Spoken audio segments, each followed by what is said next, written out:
Dando sequência à série Desenvolvendo Pensamentos Proféticos, eu vou usar hoje o capítulo 8 e o capítulo 9 do livro de Mateus. Nesses dois capítulos, Jesus está operando ou começando a operar em milagres. E através desses dois capítulos, existem vários princípios implícitos. Esses princípios eles são bem importantes para quem trabalha com cura, com libertação e com intercessão.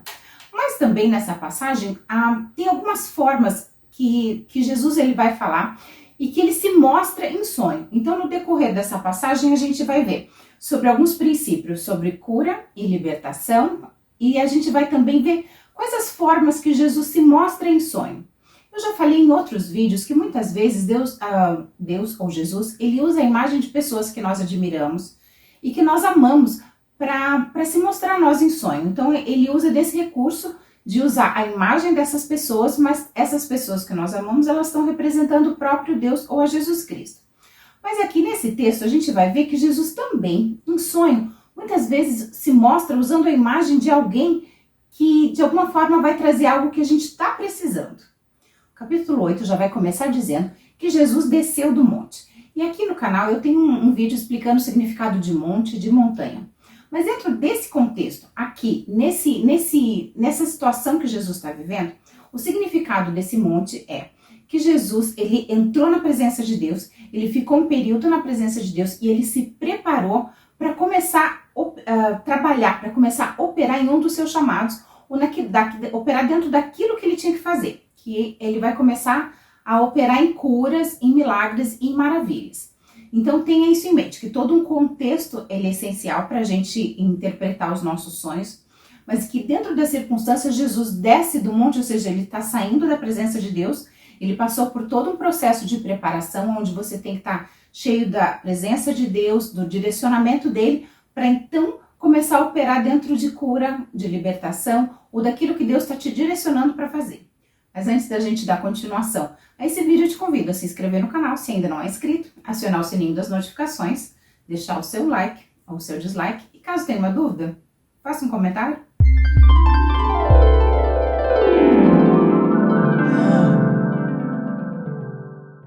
A primeira coisa que a gente vai perceber, lendo esses dois capítulos, é que a origem, a fonte da doença ou do mal que assola uma pessoa, ela tem várias origens. Pode ser pecado, pode ser espiritual, pode ser uma imunidade baixa, pode ser uma questão orgânica, uma infecção que você adquiriu, pode ser algo genético que aconteceu geneticamente.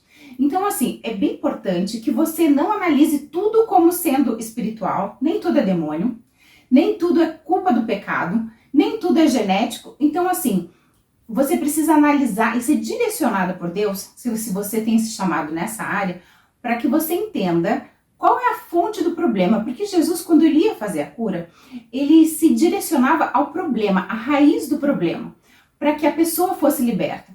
Então, quando você vai trabalhar com libertação, você não pode assumir que tudo é espiritual, assumir que tudo é consequência de pecado, porque existem outras circunstâncias que uma pessoa pode ser acometida com doença e que não necessariamente seja reflexo de algo maligno, reflexo de pecado. Mas existem situações em que a gente simplesmente fica enfermo. Então Jesus vai nos mostrar essas situações através desses personagens que passam nesses dois capítulos. As circunstâncias em que essas curas acontecem também são circunstâncias diferentes para cada um desses personagens. Por exemplo, a mulher do fluxo de sangue. A origem do problema dela, a gente não sabe se era algo genético ou se é algo que ela adquiriu. Fato é que era um problema do organismo dela. Mas essa mulher, a mulher do fluxo de sangue, é ela que se move até Jesus e consegue adquirir, ou seja, ela consegue alcançar a cura para o problema que ela estava vivendo. O que é interessante na mulher do fluxo de sangue é que ela aborda Jesus de tal maneira que ela sabe que ele é o Messias. E isso está implícito no fato de que ela sabia que ela precisava tocar nas franjas da roupa de Jesus, porque ela sabia que a cura sairia dali. E isso é uma profecia do Antigo Testamento, onde apenas uma pessoa santa, ou seja, apenas o Messias poderia fazer isso. Um dos sinais que mostrava ao povo quem seria o Messias é isso, as franjas da roupa de Jesus representavam os mandamentos. E quem tocasse nessas franjas seriam curados. Então essa mulher do fluxo de sangue, ela foi atrás da cura mas da cura do Messias. Ela sabia que ele era o Filho de Deus. Então essa é a circunstância dela. Diferentemente, a sogra de Pedro, que também está nessa passagem, ela não foi até Jesus. Ela estava num ambiente onde Jesus estava e vendo a situação dela, onde que ela estava acometida de uma doença, é Jesus que vai até ela e toca na mão dela. Mais pra frente a gente vai falar sobre isso. Então é muito importante também que se você está num ambiente, se você está doente, se você está enfermo, é importante que você esteja num lugar onde a presença de Jesus se faça manifesta. E onde que a presença de Jesus se manifesta? Quando tiverem 2 ou 3 reunidos em meu nome. Quando houver uma reunião de pessoas com o intuito de adorar, de exaltar a Deus, ou buscar da fonte de Deus o que ele tem para nos dizer, esse é o lugar perfeito, implícito, ou seja, um lugar para desenvolver a cura, desenvolver os dons, para ter manifesta a presença de Deus. E está implícito aqui na situação da sogra de Pedro, que ela sofreu, que ela passou por um problema, ou seja, ela estava com febre. Provavelmente ela pegou algum vírus, alguma infecção. Não foi a questão de pecado, não foi questão espiritual, foi uma debilidade do organismo dela que, como reflexo disso, ela estava debilitada e ela ficou doente. O leproso ele foi até Jesus, mas ele não foi atrás do Messias. Com certeza a fama de Jesus já tinha se espalhado e ele sabia, ou ele já tinha ouvido falar, que tinha uma pessoa que estava causando ou que estava proporcionando curas. Então ele foi atrás de um curandeiro. Mas mesmo ele tendo ido atrás de um curandeiro, Jesus o curou. Então aqui isso também está implícito que Jesus não cura apenas aqueles que o reconhecem como cristãos, mas que a generosidade e o manifestar de Jesus é para qualquer um que de alguma maneira o busque. Então assim, se você vai precisando de Jesus, de nenhuma maneira ele vai lançar você fora. Então se você que trabalha com cura, com libertação, com intercessão, você não pode ter preconceito, não, essa pessoa não é cristã, não se encaixa nos padrões do cristianismo, então ela não pode ser curada, ou então não vou orar por ela. Jesus não tinha esse preconceito. Jesus curou a todos aqueles que buscaram nele a cura, mesmo que não estivessem buscando a vida dele como Messias, mas apenas como um curandeiro. Até mesmo essas pessoas foram alcançadas por Jesus. Diferente do leproso que foi buscar um curandeiro, o dirigente da sinagoga foi buscar no Messias, no Filho de Deus. Isso porque, pensa, como dirigente da sinagoga, ele era alguém que tinha entendimento, que conhecia as Escrituras. E para que ele fosse o Messias, um dos sinais seria que ele teria que fazer milagres, que ele teria que fazer cura. Então ele sendo alguém importante, conhecendo as Escrituras, ele reconhece que Jesus é o Filho de Deus e vai buscar a fonte, na fonte do próprio Deus, em Jesus, a cura da sua filha. Então ele reconhece, ele está indo atrás do Messias, ele está indo atrás daquele que pode causar cura. Já o centurião, que foi atrás de Jesus, ele não era um judeu, ele não fazia parte, ele era um romano, ele não fazia parte da cultura hebraica, ele não entendia nada da cultura, de como que isso fazia, nem de profecias, ou está implícito isso no texto, porque ele vem de outra raiz que não a raiz judaica. Mas fato é que ele sabe, que ele reconhece que quando Jesus estava presente, Jesus se fazia presente, ele tinha poder e ele tinha autoridade sobre a doença. Isso é óbvio, não era algo comum, muito menos ainda naquela época. Então ele foi atrás de alguém que podia fazer um milagre. E ele não foi fazer, ele não foi nem pedir por ele, mas ele foi interceder por outra pessoa. O que também, dentro desse contexto de cura e oração, também está nos mostrando que alguém pode representar outra pessoa para levar a cura. Pode ser esse canal para levar cura, para levar libertação para outra pessoa. Então tenha isso também em mente. Os cegos que foram procurar sua visão em Jesus reconhecem nele o Messias como filho de Davi. Então eles sim também tinham, embora eles fossem cegos, eles conheciam a palavra de Deus e conheciam que os sinais do Messias, daquele escolhido de Deus, era fazer a cura. Então eles queriam sim a cura, mas eles foram buscar na fonte, no Filho de Deus, no escolhido de Deus, naquele que causaria milagres, reconhecendo que era o Filho de Deus, que era a pessoa capaz de curar, de trazer transformação e trazer vista, recuperar ou restaurar a vista que eles não tinham. Nós temos também um homem mudo, que é levado até Jesus para que ele fosse restaurado. E ali Jesus mostra que a fonte do problema dele não era físico, não era algo genético, mas era algo espiritual. E Jesus, se direcionando a esse espírito, faz com que esse homem possa recuperar a sua fala. Então você vê que existem várias fontes de problema, existem questões que são físicas, questões que são de imunidade, questão de você estar debilitado, questão de reflexo de pecado, ou então algo que veio com você, que é algo que é genético, um erro genético. E então existem várias fontes para que o mal de alguma forma se manifeste na vida de uma pessoa. E quando você vai orar para que a pessoa seja curada, é muito importante ou é essencial que você entenda qual a fonte desse mal. Porque era através do entendimento de qual era essa fonte, ou seja, do que estava causando o problema, que Jesus orava pelas pessoas e as pessoas eram curadas.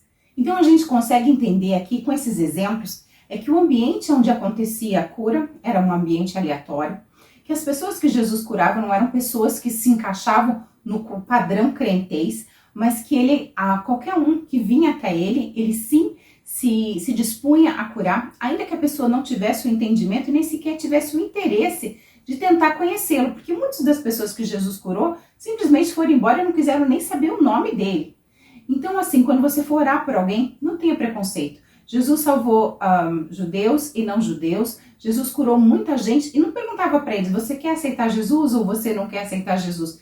Ele vinha de encontro à necessidade da pessoa. Aquilo que a pessoa realmente busca, se ela realmente tiver interesse, ela vai ter tido a oportunidade, a experiência de vivenciar o Filho de Deus. Se ela vai querer esse Filho de Deus, esse Deus que cura, esse Deus que liberta e que transforma, daí já é uma questão entre a pessoa e Deus. A gente como um canal de cura, a gente apenas pede a Deus que libere a sua bênção e que a vontade de Deus seja feita através da vida da pessoa. Quando a gente fala das manifestações da cura, é importante que a gente entenda que Deus não tem um padrão, que Jesus não veio curar todo mundo da mesma maneira, do mesmo lugar. Muito pelo contrário, existe uma pluralidade. Dentro dessa pluralidade, ou seja, Jesus curou as pessoas de lugares diferentes, de maneiras diferentes. E tem mais uma coisa, em Mateus 8,13, a gente vai entender que Jesus respeitava a fé de cada um. O que eu quero dizer com isso? A mulher do fluxo de sangue, ela acreditava que se ela tocasse na franja da roupa de Jesus, ela seria curada. Já o centurião acreditava que se Jesus dissesse apenas uma palavra, o seu servo seria curado. Tem o caso do leproso, ele pergunta a Jesus, você quer que eu seja curado? Então, Jesus ele respeita a crença de cada um. Algumas pessoas acreditam que apenas se alguém orar impondo mãos é suficiente. Outros acreditam que é preciso fazer jejum, outros acreditam que é preciso esforço, outros acreditam que apenas a vontade de Deus é suficiente. Então, Jesus ele respeita a nossa crença. Então, vem comigo para Mateus 8,13. Então disse Jesus ao centurião, vai-te e da maneira como creste, assim te sucederá.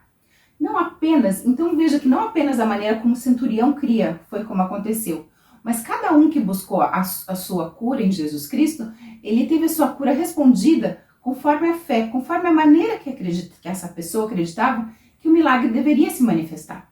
No caso da sogra de Pedro, nem Pedro foi pedir a cura da sua sogra e nem sequer a sua sogra buscou Jesus para que fosse curada. Mas, como eu falei, ela estava no ambiente onde Jesus estava. E se Jesus se faz presente, ele vai ver o coração e a necessidade de cada um. E mesmo que ninguém peça nada, Jesus, se ele estiver no ambiente, o milagre ele tem que acontecer. E olha que interessante, no caso da sogra de Pedro e no caso também da filha do chefe da sinagoga, Jesus tocou na mão delas para que elas fossem curadas. No caso da menina, para que ela ressuscitasse. Mas nesse contexto de sonho, o que significaria, se isso fosse um sonho, Jesus ter tocado na mão delas para que elas fossem curadas? A mão fala das nossas obras, daquilo que a gente produz, daquilo que a gente faz. Então, dentro desse contexto, Jesus estava curando, libertando dessas pessoas do mal que as afligia, para que ela pudesse cumprir o propósito delas e que elas estivessem aptas a fazer o projeto, o plano de Deus na vida dela, para que aquilo que Deus desejou, para aquilo que Deus criou elas, para que elas fizessem, isso acontecesse. Então foi por isso que Jesus tocou na mão delas, querendo dizer que elas estavam curadas e que a partir daquele momento elas estavam curadas para poder fazer a obra de Deus. Eu quero que você perceba que toda vez que Jesus ele fazia uma cura, ele endereçava a sua oração para a raiz do problema. Isso é muito importante quando você está trabalhando, se você é alguém envolvido nesse dom, se você tem esse chamado para cura e para libertação, que você entenda que para você orar por cura, por libertação, você precisa direcionar a sua oração para a raiz do problema. Isso só acontece quando junto com você, se você não é a pessoa que tem a palavra de conhecimento ou o dom de discernimento de espírito, é importante que nesse ambiente tenha alguém com esse dom. Porque só assim você vai conseguir identificar qual é a real raiz do problema.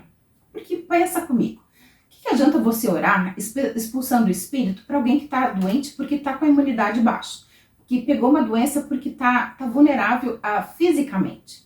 Ou então, orar como se a pessoa tivesse feito um pecado e na verdade o problema espiritual que está causando aquilo é uma fonte espiritual, talvez uma fonte familiar ou talvez alguma outra coisa.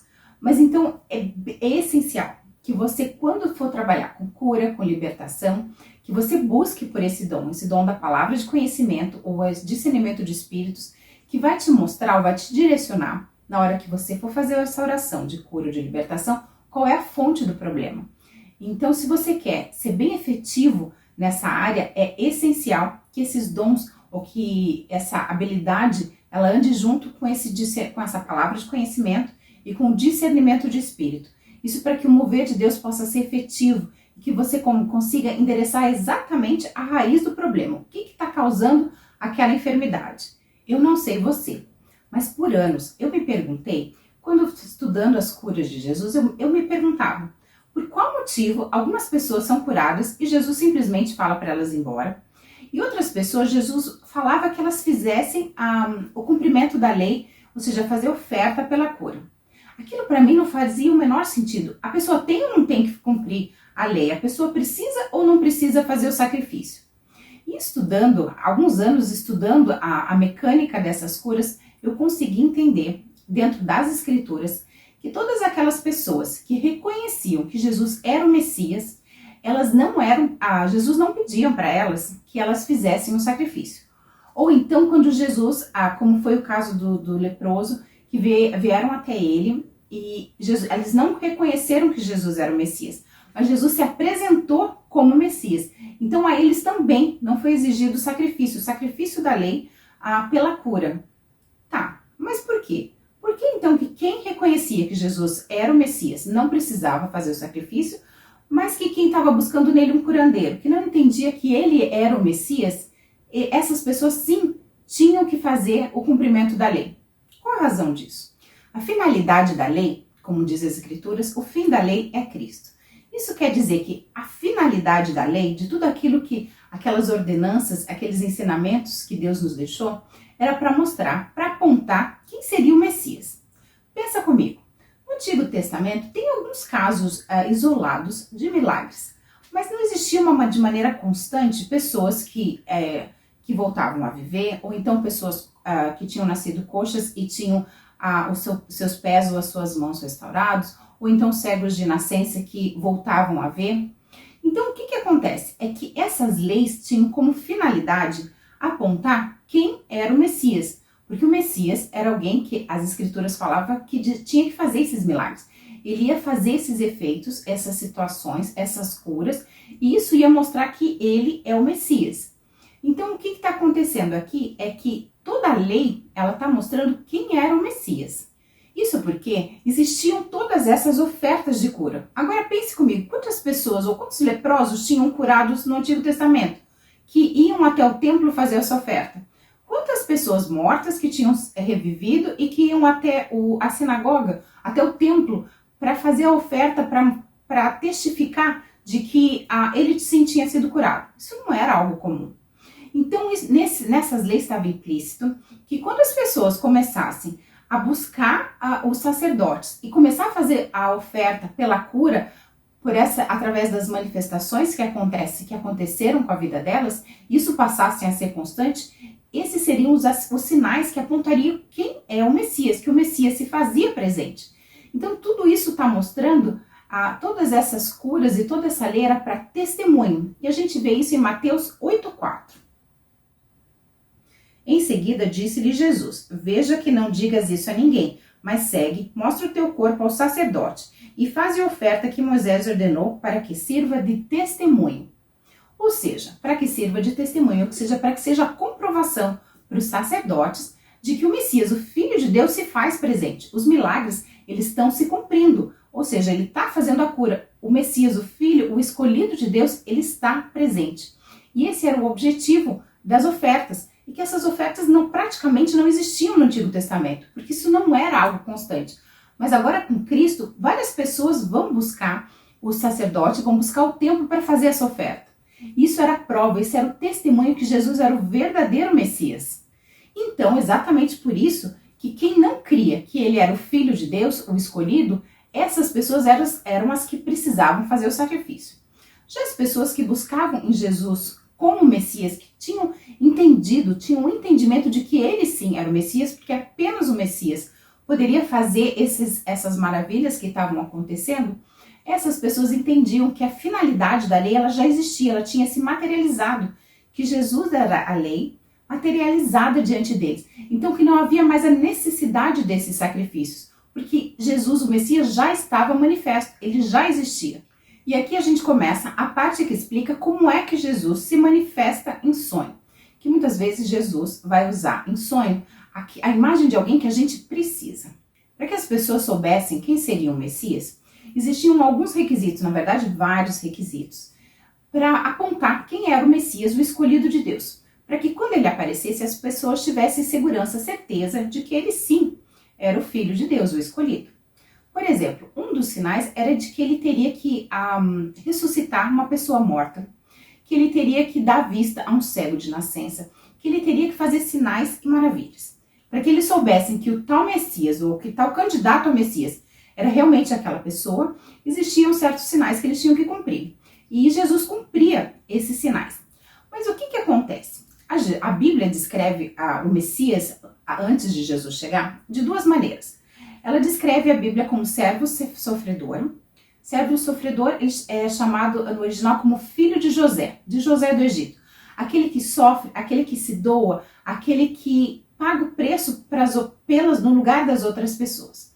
E também o Filho de Deus, o Messias, também é descrito como o filho de Davi, um rei guerreiro que vinha trazer liberdade ao povo. O que acontece? Os dois são o mesmo Messias. E por isso que a gente chama Jesus de cordeiro e de leão. Porque como filho de José, como esse servo sofredor, ele é representado como cordeiro. O cordeiro que morreu no nosso lugar. Mas ele também é descrito como um rei que vem nos trazer liberdade e que vem reinar na terra. E as pessoas naquele momento, elas estavam buscando esse filho de Davi, esse rei que vinha guerrear, que vinha dar liberdade ao povo.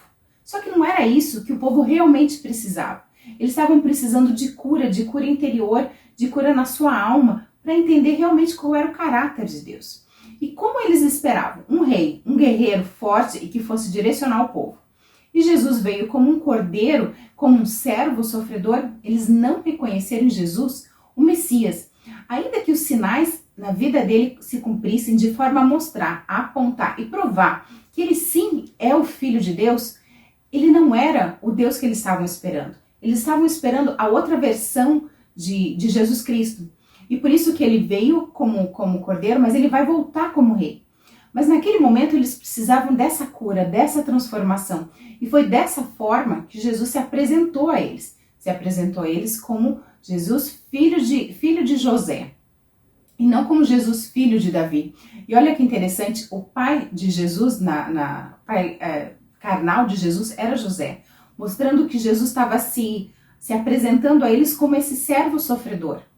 Então tenha em mente que muitas vezes em sonho a gente tem uma expectativa de que Jesus tem que se manifestar de uma maneira talvez forte, potente, majestosa, e muitas vezes ele está se mostrando, como aqui mesmo as escrituras vão nos falar, como um médico, porque a sua necessidade talvez seja a cura.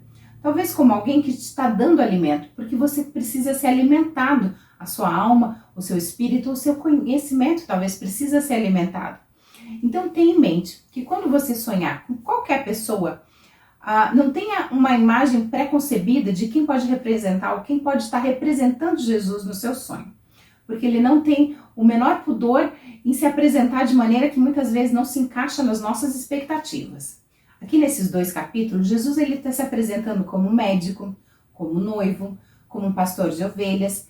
E quando eu digo noivo, se você for homem, é possível que Jesus seja representado para você em sonho como a sua noiva. Não necessariamente tem que ser a versão masculina, mas pode ser a noiva. Embora geralmente a noiva represente também a igreja, mas isso vai depender do contexto. Se você é homem, pode ser que Jesus, no seu sonho, ele venha como a noiva, aquela que vem casar com você. Então, assim, tenha a sua mente muito aberta e não tenha uma preconcepção de como Jesus ele pode se mostrar, como Deus pode se mostrar em sonho. Porque na maioria das vezes ele se manifesta através da imagem de alguém que a gente precisa. Um médico, porque a gente está doente, alguém que vai nos oferecer comida, porque a nossa alma ela está precisando do alimento, da palavra de Deus, ou seja, a maneira que for, algo que a gente esteja precisando. Mas uma coisa que eu quero destacar aqui está em Mateus 9:9. Muitas vezes Deus chama pessoas que a pessoa não tem ideia, chama pessoas para o seu ministério ou para o projeto de Deus para a vida dela e a pessoa não tem nem ideia, jamais imaginou aquilo. Muitas vezes acontece aqui no canal de pessoas que dá para ver pela maneira que a pessoa escreve, que não são pessoas cristãs, que não são pessoas que conhecem as escrituras, mas muitas vezes, através do sonho dela, Deus está falando, olha, eu te chamei para ser pastor, eu te chamei para ser profeta, e eu libero essa palavra, essa interpretação do sonho, e você vê que a pessoa fica completamente atônita, tipo, não é isso que eu estou buscando para minha vida, não é isso que eu quero, essa não é a minha expectativa, eu nem sigo isso que você acredita. Fato é que aquilo que a gente gostaria ou aquilo que a gente acha que é, não necessariamente quer dizer que seja a vontade de Deus. Todos nós nascemos com algum dom, ou com uma habilidade, um propósito, que não necessariamente esse propósito para funcionar em relação ao próximo, para fazer o plano de Deus, o reino de Deus fluir no meio da terra e que o nome de Deus seja manifesto e conhecido. Mas o fato de você não saber, não conhecer, ou talvez você nem sequer ser cristão, não quer dizer que Deus não tem um chamado na sua vida e que esse chamado muitas vezes agrida aquilo que você acredita. E a gente vê isso em Mateus 9:9. Saindo, viu Jesus um homem chamado Mateus sentado na coletoria e disse-lhe, segue-me. Ele se levantou e o seguiu. Mateus era coletor de impostos. Ele era judeu, criado e conhecia a cultura judaica e jamais imaginou que seria um dos discípulos. Mas Jesus não teve nenhum preconceito pelo fato dele não se encaixar dentro dos padrões de conhecimento ou de agir como talvez a gente achasse que deveria ser uma pessoa para ser chamado ou para ser considerado um apóstolo de Deus. Então, assim, muitas vezes em sonho, Deus revela coisas que ferem aquilo que a gente acredita ou aquilo que a gente acha que sabe sobre nós mesmos. Então é bem normal que em sonho Deus te dê a direção do teu chamado e ele se mostre de uma maneira que você não está acostumado, de uma maneira que você vai falar, mas é Deus falando comigo? Então isso é muito comum. Vou deixar aqui na descrição, caso você tenha interesse, um vídeo que através de sonhos pode te falar alguns sinais ou alguns sonhos que podem te direcionar para que você saiba qual é o teu chamado. Qual o plano de Deus, o propósito de Deus para a sua vida, em que área você deve operar. Então, se você não assistiu e se você tem interesse nesse tema, dê uma olhadinha depois aqui no final e vá até esse vídeo. Hoje, então, a gente falou sobre o capítulo 8 e 9 do livro de Mateus, que envolve cura, libertação e também as maneiras com que Jesus se manifesta a nós em sonho. Mas você sonhou? Sonhou? E daí?